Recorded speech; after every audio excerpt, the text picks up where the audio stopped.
My best thing is throwing discs. I'm really good. I like playing with Dan and Toddler. It's our favourite thing when we go camping on Shelmerston. One time, Greg Lifflin came up the beach, all red-faced like an angry tomato. He pointed at a sign. It said, "No throwing games." He was yelling and shouting at us. He told me to give him my disc, but I wouldn't. I threw it high up into the air, and it went bang into a massive bird. Then the bird fell into the sea. I felt so awful. I never meant to hurt the bird. The whole thing was terrible. Mr. Lifflin was screaming. He waded into the sea, picked up that bird and carried it back to the beach. He was crying and crying. I'm sorry, Mr. Lifflin.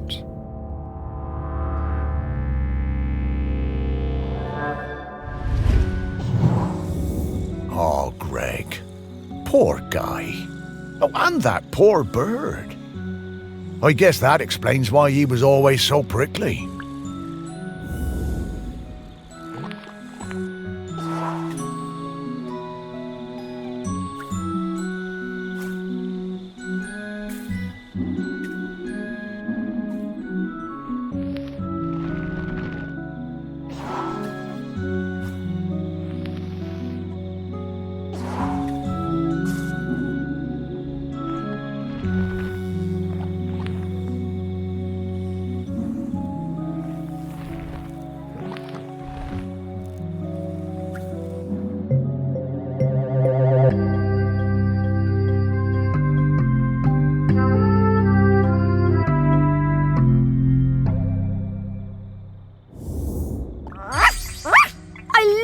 Things.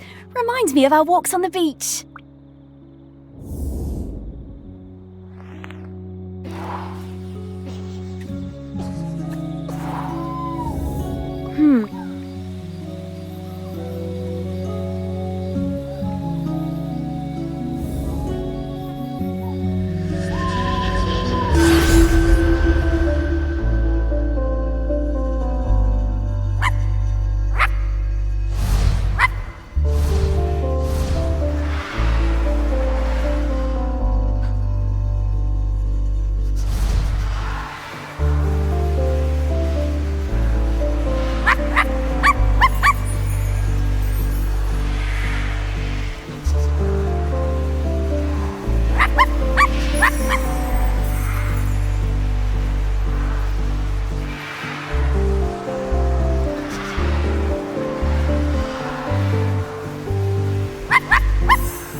Greg! Oh, hello! Morris, what are you doing here? Oh, hello there, pup. Hi, Greg. You can talk now. Rather prefer my animals when they don't talk. Yeah, Greg, we need to ask you, would you be interested in being the next island custodian? It's a very important job. Oh, no, absolutely not. This is your mess, and you can sort it out. My mess? Well, how do you mean? You dug her up. I warned you and I warned you when we were still alive that those archaeological digs were a bad idea. And now we know exactly how bad. Well, now hold on, Greg. That's not how that works. Oh, isn't it, talking dog? 3,000 years, no eruptions. You dig Aggie up, and then suddenly her grip on the island is weakening. Well, some coincidence that sounds like. But I didn't. I never did. No. There's no way I'm doing that job. It's too much obligation, it's not my responsibility, and frankly, one lifetime of humans was plenty for me. Now, I'm going to stay right here until I can find David Abrams. Fine. Thanks, Greg. See ya, I suppose. Thanks, Greg.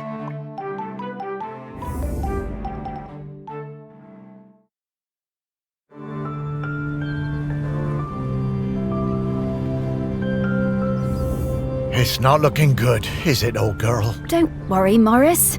I hate it when you worry. It makes me nervous. He's waiting for David Abrams. I guess I'm like him in that way. The most important person in my life wasn't technically a person, more like an island. Yes, the island. This island. A whole island's worth of people and stories. Not like Greg at all. Everyone loves you. Really? Well, loved me, perhaps, past tense. No, they still do. And there's one more person who loves you we need to talk to. Our last prospect. I just know we're getting close now. Hey, Sparky, how do you know all this stuff? I mean, you're just my dog, aren't you? Well, nobody is just anything, Morris. I'm mostly the dog you raised, but I'm also kind of a messenger, a scout, part of something bigger. Aggie sent me to help guide you. Aggie sent you? No time to explain, Morris. We have to get to the last prospect. Well, however it came to be, I'm glad I get to spend more time with you, old friend. So am I, Morris. Now, off to see Samfire down at the harbour. Ah, Sam. Yeah, lead the way, girl.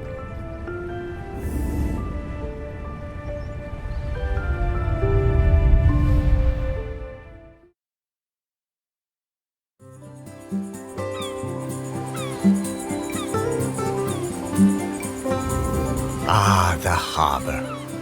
I always loved watching the boats come in and out. Never did get around to expanding the fishing exhibit, did I? You remember coming down here with me? I'd have liked it better if you'd have let me swim. I love your confidence, Sparky. But you always thought yourself a bigger dog than you actually were. Oh. Lots more boats than there used to be, though, weren't there? Certainly are. Shelmerston got busy. Though this is busier than even I remember. Say, how long have we been doing this search? Oh, I don't know, Morris. Once you're dead, time seems to be a bit less important. Does it? Oh, I don't know. I suppose it seems a bit galling that time and everything else keeps moving even though I've stopped. Makes a man feel unimportant. Oh, you're not unimportant, Morris. You're saving the island. And to do that, we better go find some people who remember Samfire. Yes, Sam surely understands the feeling of watching everything change. Fishfolk live for, what, 200 years? That's no small amount of change. Not volcano change, though, Morris. And that's what we need to avoid. Off we go!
When I was a kid, I hated the annual Morlow Cull. I was kept away and found excuses not to be there. Then, aged 10, my dad marched me down to the beach with other men and put a knife in my hand. It was the worst day of my life. I saw Morlows slit from jaw to belly, more blood than you could imagine. I didn't sleep for months after. But you grow up, don't you? I never felt it right that we was killing Morlows, but what could I do about it? I was just a fisherman. One day I see Samfire, the new harbour officer, handing out leaflets on the quayside. Stop that cull! I went along to that first meeting at the campsite. Greg Litherland was one of the other organisers. It was beautiful. So much hope around that campfire. When I spoke about the pain of the Morlow, it really felt like the young uns were listening. Me, Sam and Greg held regular events to raise funds for badges and patches. I was proud to wear mine on me best Gansey. There was quite a rift between us and the old guard. They felt the ban was an attack on our ways. Sam and me took a load of the fishermen out for a beer, and Sam made them listen. They really respected Sam. We got most of them on our side that way. By 87, we finally felt like we had enough support to push for change. So the week before the Morlow showed up, we organised a mass dying on the beach. There were loads of us lying down on that sand. Islanders, fishermen, fish folk all together. And the press showed up, and the mainland TV, and for the first time in 500 years, we stopped that cull.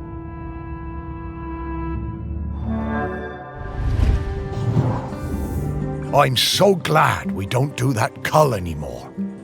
I was proud of Sam and that lot when they finally made the old uns see sense. And, well, I did my part. Held a lot of those early meetings at the museum, we did.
I love Morlos. Such gentle creatures.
I'm getting the scent of grain.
I swim with a pod south of the Fire Isles. I believe the dry-siders call the larger one Shelmerston. It's where the ceremony happens for the dry-sider who stopped the world from cracking. That's where I first heard talk of toast, and where I met the friend called Samfire. I did not believe it at first, a food which snaps so dry. Then one morning at sunup, I followed the ship and caught a blackened slice as it arced into the water. This was the start of my lifelong love of toast. I saw Samfire on the dry side and came up out of the sea to ask them for toast. They asked me to put on some pants, but I refused to denigrate myself with dry-side fabric. No matter, I had brought some shiny coins with me that I found on the seabed and secreted in my swimming folds. Sam took me to their parents' toast shack, but they refused to serve me without clothes. They also told me that my shiny coins were unsuitable, too old. So Sam lent me some trousers, and I swept the toast shack in return for crispy slices. Sam taught me some of the ways of the dry-siders, but to be honest, I'm only interested in the toast. I never wanted to eat anything else. Sam understood this. I spend my nights swimming through the black waters of the deepest ocean trenches. By day, I come up onto quayside and fill up on the finest crusted seedy bloomer, almost black, no butter.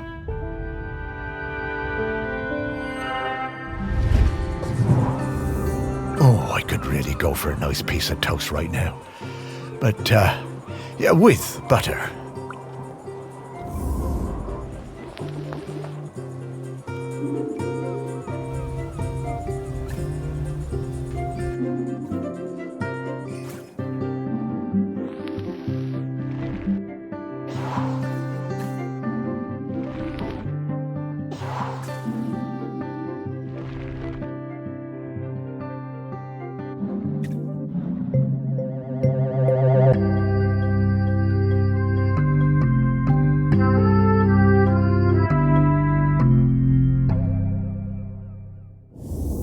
It's a shame, but it doesn't seem like there's a whole lot of toast on this side.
Bye.